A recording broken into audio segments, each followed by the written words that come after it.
Once upon a time, before anything else existed, there was music. Echoes of that music still exist within us today. Can you feel its rhythm in your heartbeat? Can you feel it? Can you hear it?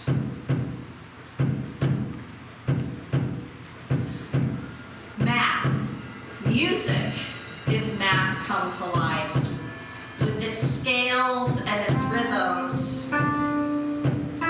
And so it brought the world to life with its sacred chords, the song of the universe.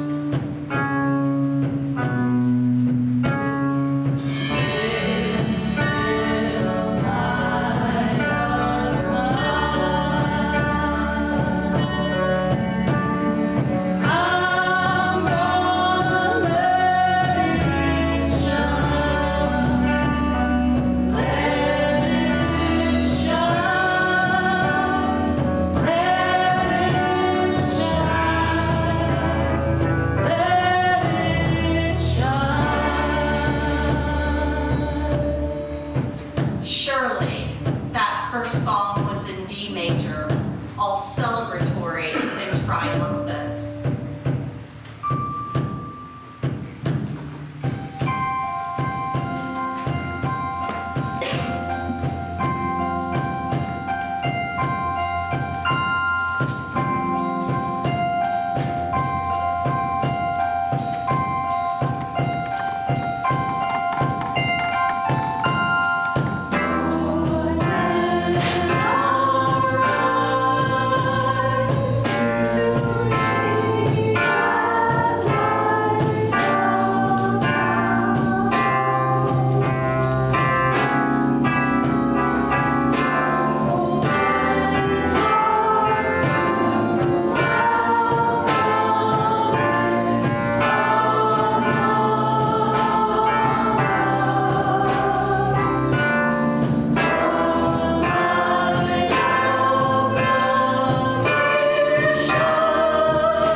My name is Rain, and this is not my story that I'm telling today. This is Tristan's, who is here today, but isn't sharing their story themselves due to recently having oral surgery.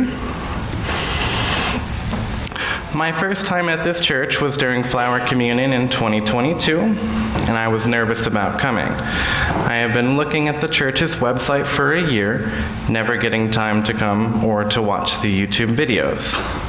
At that time, I had been working as a direct support professional for Courtney Johnson, and we had both wanted to come to the church, so we had decided to come together while I was working. The Flower Communion was a beautiful ceremony, and even though we both had reservations about churches for our own reasons, that one ceremony was all it took for us to realize this was a safe place for us. Safe enough to feel like I could come to services alone when Courtney wasn't able to come, which was surprising given my social anxiety. I remember just a few weeks after the Flower Communion was my first time at a church during Pride Month, and I was a little excited to see what y'all would do for it. It was already clear to me that this was a church that accepted me as a queer and trans person, but I wasn't prepared for the sermon the first Sunday of Pride Month. I can't remember the name of the guest speaker that day. I only remember that they were non-binary and wore rainbow butterfly wings that spread beautifully across their arms. The sermon spoke of love and acceptance of the LGBT+. After I was still hurting from coming out to my biological dad as non-binary, it was too much. I sat in the back of the sanctuary and cried. Not from sadness, but from feeling truly loved for who I am for the first time. I knew then that this congregation was where I belonged. My newfound family was here in this sanctuary surrounding me. Something new happens to prove this again and again, just when I need it. After only a month of being at the church, I felt safe enough to just get on a bus to Washington, D.C., knowing almost no one except vaguely Bob and Noel. I ended up talking to Bradley the whole time, and even going to the National Cathedral with him, which was beautiful. I was invited to the Social Justice Committee, where I now co-lead the Disability and Health Group and the LGBTQIA+ group. And both groups mean so much to me, and I'm grateful for the opportunity to be involved. During Blue Plum, I was able to have a moment with Tiffany and tell her how much she means to me since I've been here and shared this story with her. And most recently, I've had so many people come up and congratulate me on returning to school after I dropped out in 2018. And these encouragements have kept me going whenever my anxiety gets flared up about it. I view every person sitting here in this sanctuary and everyone watching at home as my family. I would like to thank you all for welcoming me here for this past year.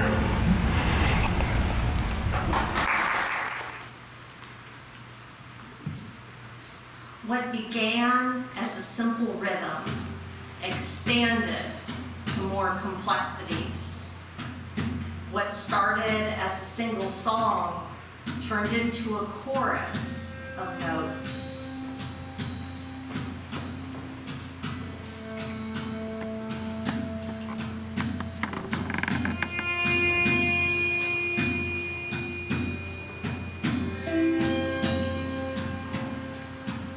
After a while, the notes of the song discovered sympathetic resonance, that some notes would play even when their strings weren't plucked.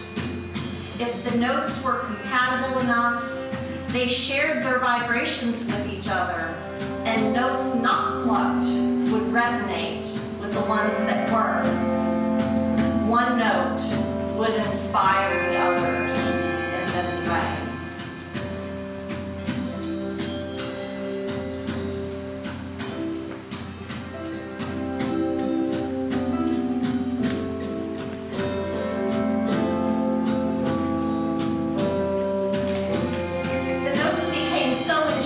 By this phenomenon that the song of the universe was practically taken over by explorations of this musical theme for a while.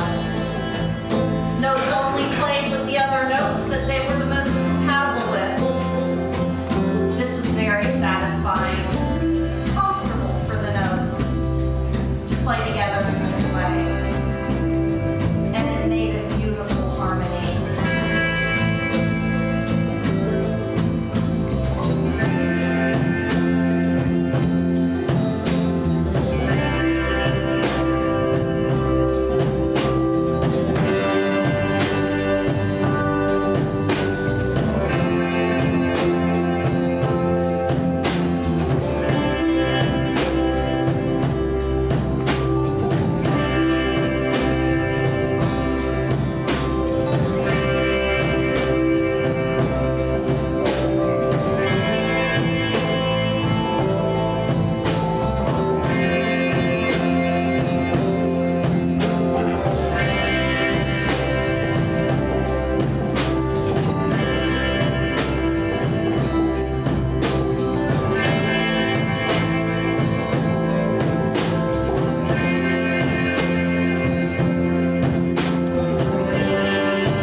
Hi, my name is Greg Kramer. I've been coming to this church since about 1993, And I've done about every volunteer job that this church has to offer. Working together as a community here really has made me feel like I'm part of things. One of the ways that we build connections here is by covenant groups. And I've been a covenant group member and or facilitator for covenant groups since about their inception. Each covenant group has one or two trained facilitators to the meeting. And we facilitators have our own monthly meeting where we discuss what's happening in our groups. We help new facilitators prepare for their sessions. And we have a meeting. During the second part of our meeting, we have our own sessions so we can stay in community. Presently, I run the business portion of the Covenant Group Facilitators meeting. This all started back when I was president of the congregation. Two people came to the board and asked about offering covenant groups or small group ministries here at the church. I was very excited about the opportunity to have the covenant groups here as a way for people to come and learn about the church and learn about each other better than you can during the coffee hour. I quickly was captivated by the idea and wished them good luck in their endeavor to by the end of my term, we were having covenant groups here at the church.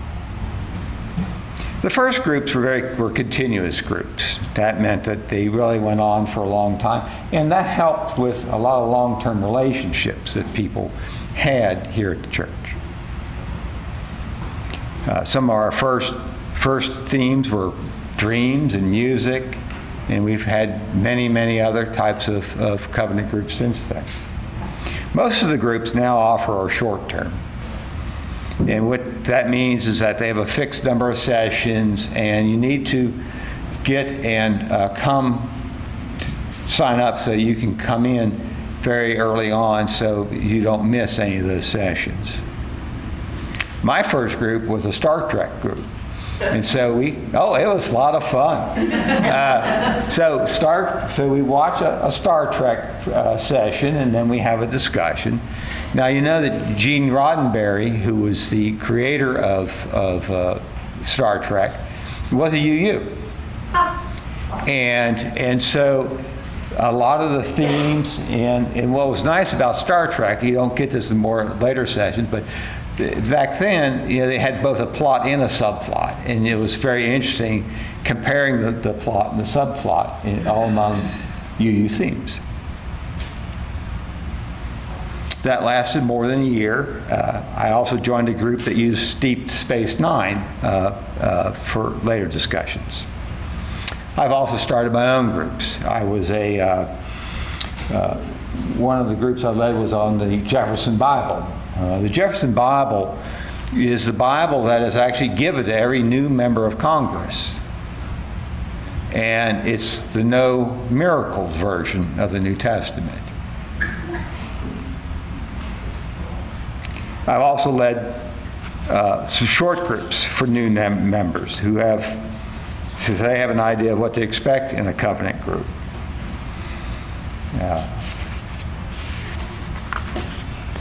So I've recently been running mostly long-term groups, similar to what I'm doing with my Let's Chat group, which unfortunately is full. But it's talking about just subjects and getting to know each other. One of the things that covenant groups allows you to do, I'm getting off. Once your covenant group is done, one of the things you want to do is that you have a service project. So again, you service the community in doing something together. So we have many facilitators with a variety of interests and a variety of groups coming up. We'll be starting quite a few groups here soon. The thing that makes covenant groups unique is the way we practice listening. We're really trying to listen to each other and learn about each other and be with each other. And though the coffee hour is fine, you get to talk to people and such, you don't get to the intimate discussions that we end up when we're doing covenant groups. There's a lot of ways I've been involved with the years, and them have been important to helping me build relationships. But there's nothing like covenant groups, which is why I'm so enthused about sharing this and being here at the church. Thank you.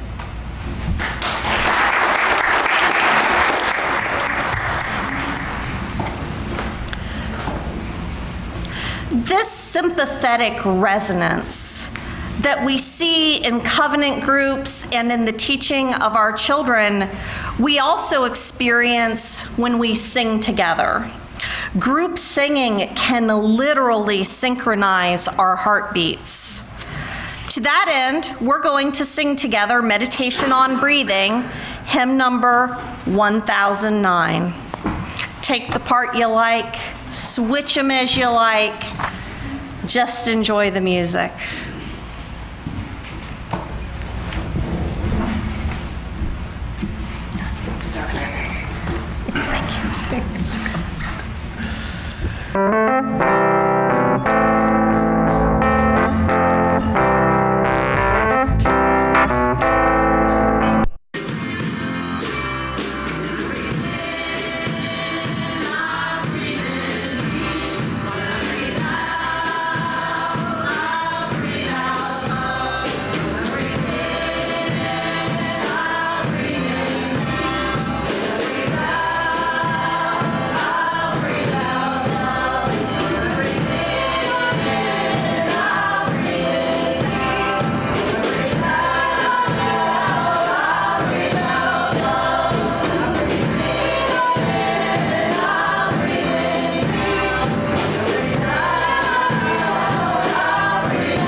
In this resonance, the song of the universe found a place of peace where even silence became part of the song.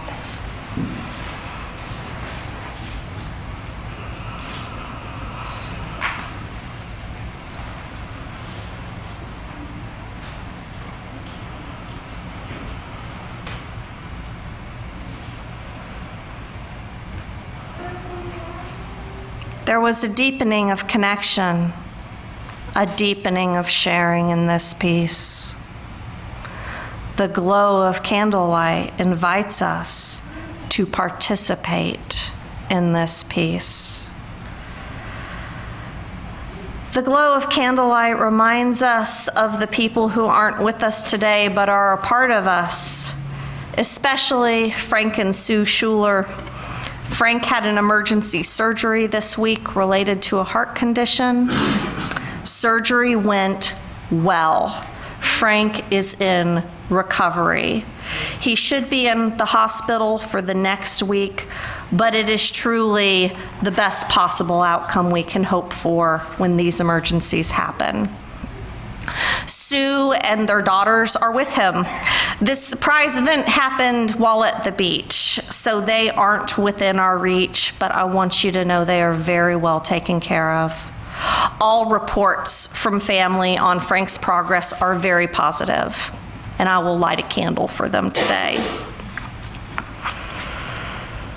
And a new little light is going to spark in our midst very soon.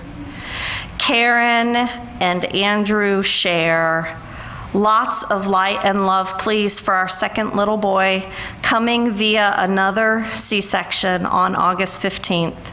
We hope for a healthy, safe procedure and baby. So good. If you wish to light your own candle, please approach the side of the table that is closest to you, and the closer candle keeper will assist you. Please light the candles at the back of the table first so that no one has to reach over an open flame. If you wish for us to light a candle for you, please raise your hand until I acknowledge you, and I will light that candle.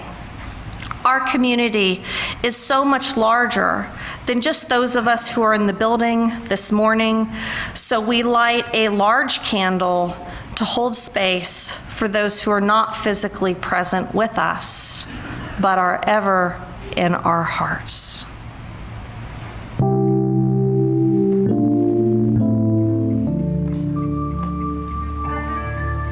In the beautiful, peaceful rest, the diverse melodies began to fade in favor of the dominant harmonies, and we were left with simple chord progressions where all the notes only played with those that were on the same wavelength. And as time went by, some of the notes got restless. They were tired of these chord progressions. They wanted to experience the rhythm and the variety that they remembered. And one note made a choice to play outside of the chords that had become the new normal. Soon another note joined in, and another, until a new musical story came to be in the movement of these rogue notes arranged in new ways. The music was getting excited now. Augmentations, clashing harmonies, and conflicting rhythms took hold. It was kind of chaotic. It was unpredictable. And the song of the universe discovered something new. Dissonance.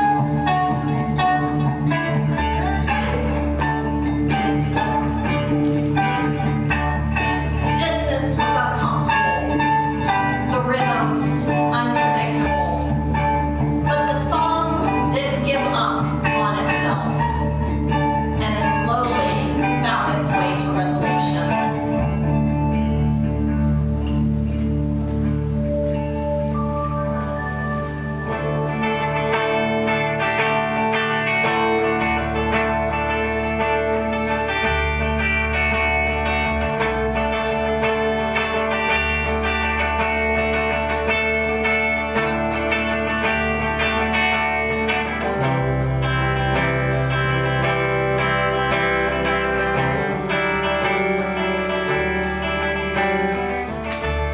When I was 11 years old, I wore my hair in this high ponytail with like 5 to 15 Technicolor ties on it, right? You have an image of what that looked like?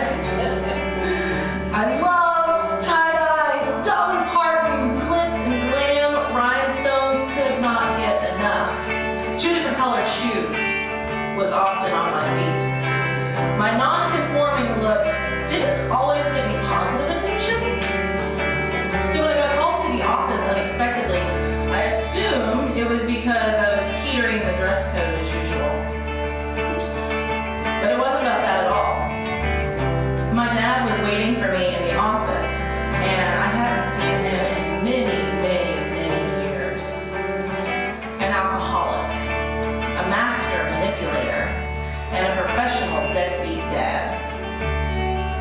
He was the last person I expected to see, and after years of absence.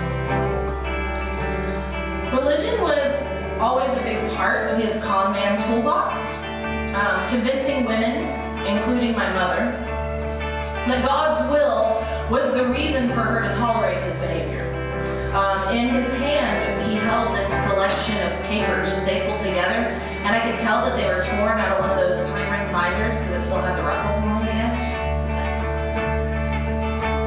He was on the 9th step of the famous 12-step program. Make direct amends to such people you have done wrong wherever possible, except when to do so would cause them injury to themselves or someone else. So he read me this letter he had written, apologized for being absent in my life, and right before he left, he handed me a cassette tape with a song written on it. He had a brilliant mind. He was a very talented musician, even though he didn't exactly have all of his fingers and toes.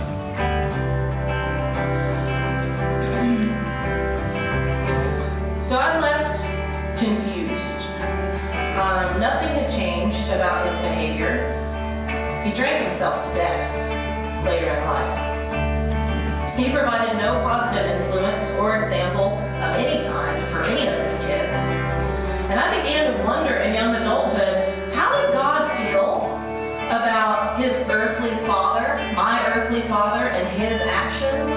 How did God feel about that? Well, being raised in an evangelical Christian household, I was told that God's love for all his children was equal. And God forgave my father for all of his wrongdoings, and even before he committed them. And God loves and forgives murderers, rapists, pedophiles, destroyers of the earth, and all God's creatures, and those who purposefully use the sacred words of the Bible to manipulate and control others. God loves them. I feel the need to give a trigger warning for what I'm about to say next. The way that we process information given to us, or just information in front of us, is unique to each individual. I understand this. My life and every decision that I made as a child up through midlife was the result of my programming. So I was told that it was my job to forgive those that needed forgiving and to love those that do me harm. I was told that my job as a female child of the Lord our God is to be subservient to men who are naturally closer to God himself than I am. I was told that everything in the world that happens is God's will. And I believed it, every bit of it. I did church camps, purity balls, and trainings to save souls. Now, I was warned about secular knowledge. And sure enough, my public university, and especially my world anthropology class, showed me communities all over the world that had never heard of Jesus Christ, and never would. And so I asked myself, will these people go to hell just because they didn't have the opportunity to know about God and Jesus? And I decided, no, they will not. The dissonance of being forced to believe things that excused my father's behavior while just heaping burdens upon burdens upon myself was starting to resolve. The tension between God's love and sending everyone to hell that didn't believe in Jesus started to ease as I engaged in discourse about how I saw things in a different way now. And my desire to bring this different message never really has ended. Finding a church where this message is accepted and celebrated here at Holston Valley Unitarian Universalist Church in Gray, Tennessee has been a huge opportunity for me to continue to work out this dissonance and bring a new light this world of mine and ours.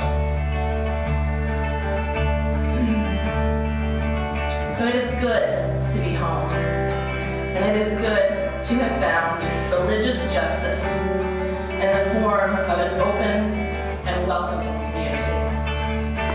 Thank you.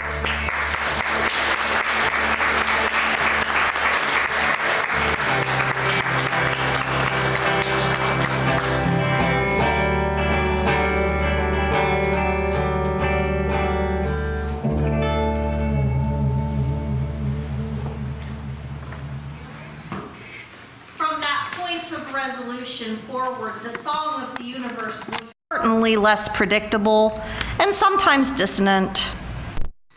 It was certainly interesting, and nobody was bored with it.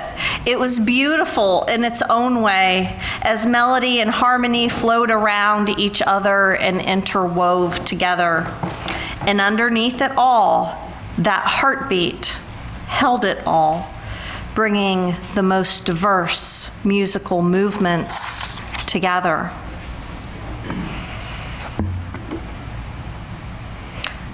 And that's us. I come to this container of loving diversity in awe all the time. How do we even do it? How do we make space for different religious and social beliefs, for different cultural and generational perspectives, for vastly different matters of taste? How do we interweave ourselves so well? How do we let difference enrich our song rather than pick it apart?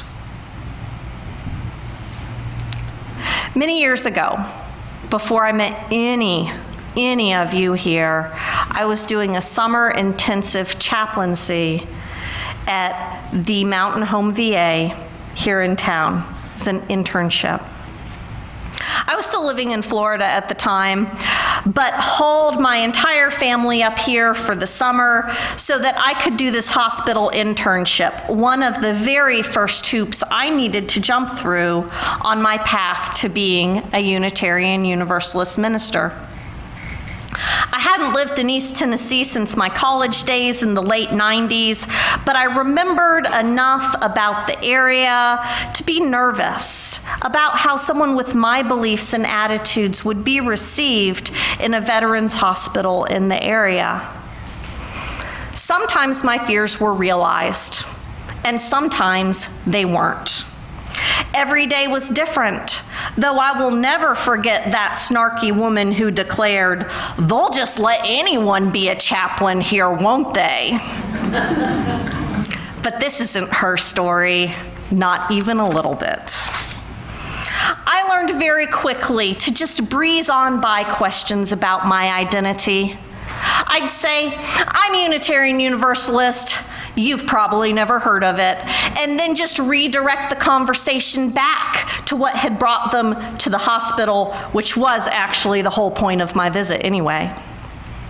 So when I was spending all day in the tiny ICU waiting room with the wife of a veteran whose surgery had not gone well, she inevitably asked the question that I would really rather not hear. "So, what are you?" And I tried really hard to sidestep it. But when I said Unitarian Universalist, "You've probably never heard of it," she said, "Oh no, honey, I know exactly who you are." And I braced myself. And then she said, "You're the church that loves everyone." We are the church that loves everyone. That big question of how do we come together in our differences, of who we really are, is answered so easily by this outsider, this woman who was in the midst of a deep grief. What she knew about us was a church that opened itself up to her niece and her fiance, who then became her wife, and that church loved them. We are the church that loves everyone. This is a vision that will call us and challenge us daily if we really let it get into our souls and move us and change us. It can be a fountain of joy and the spark of energy that we need to keep doing what we do when things are feeling rough. It was a simple message that changed my heart from one of fear and hiding to being one that now proudly proclaims, I am a Unitarian Universalist, and if you've never heard of it, you might not be able to shut me up about it, because we are the church that loves everyone. Do y'all want to be the church that loves everyone? Yeah. Let's do it. Every day, every relationship, every choice. Let's be the church that loves everyone.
Wow.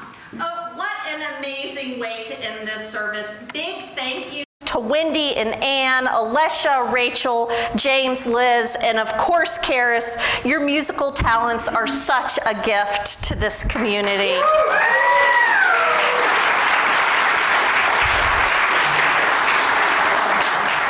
Big thank yous also to Tristan and to Rain who read for them, to Greg and to Karis for your testimonies.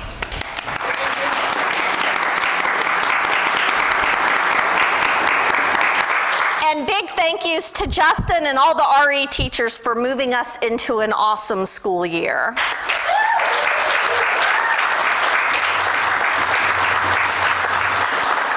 We are not going to do a lot of announcements today. Instead, I would just ask you to join us for coffee hour this week right through these doors and join us for our potluck picnic next week. I cannot wait to do potluck with y'all next week. Yeah.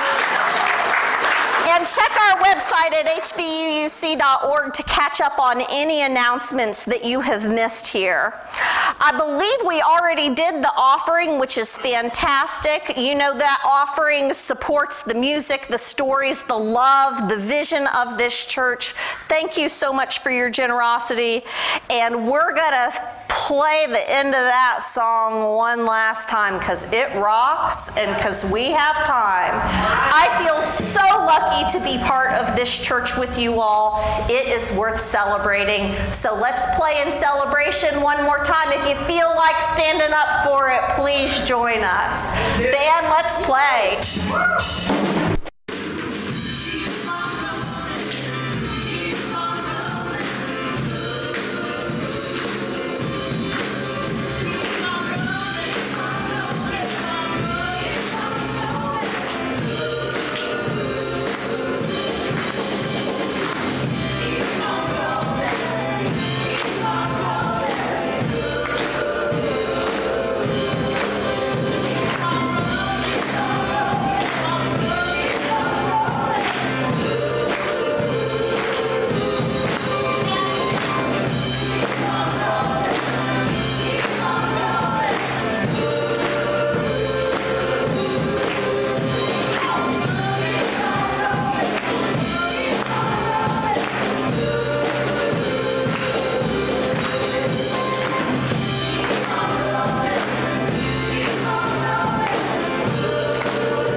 May wonder meet us right where we're at.